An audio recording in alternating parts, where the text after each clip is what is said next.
Newsletter juillet. Le mois dernier, nous avons vu les efforts de la Chine pour protéger sa production locale de terres rares. Un nouvel élément est venu confirmer le besoin chinois de protéger ses ressources. Le pays importe de plus en plus de terres rares. En 2013, selon les chiffres du Bureau des douanes, le pays importait 3678,17 tonnes de terres rares. C'est une hausse de 57% comparée à 2012. Pékin est de loin le premier consommateur au monde de terres rares, à hauteur de 70% du marché. Mais selon l'USGS, la Chine ne possède qu'un tiers des ressources en terres rares dans le monde. Personne ne s'attendait toutefois à ce que Pékin commence à en importer si vite. Avec la constitution prochaine d'un stock stratégique, la Chine semble prendre ses dispositions pour prévenir la baisse de sa production.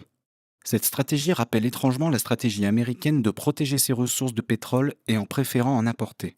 Si la Chine se montre particulièrement active, l'Europe, elle, reste passive en ce qui concerne ses approvisionnements futurs en métaux. Pourtant, ces besoins vont croître fortement à l'avenir. Après l'Asie, c'est le marché européen qui est la cible de l'entrepreneur aventurier Elon Musk, fondateur de Tesla, le fabricant des voitures électriques de luxe. L'entrepreneur californien a même annoncé son intention d'ouvrir une usine en Europe. La Norvège et surtout la Grande-Bretagne seront les premiers marchés visés par la firme californienne.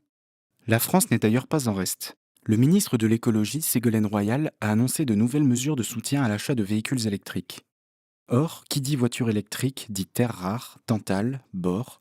Rappelez-vous, un simple véhicule hybride contient déjà près de 30 kg de terres rares. Mais pour l'instant, l'Union européenne est à la peine pour sécuriser ses approvisionnements. À force de créer une société verte sans sécuriser ses principaux ingrédients, l'Europe renforce jour après jour sa dépendance aux producteurs étrangers de métaux stratégiques. Pour plus d'informations, contactez-nous.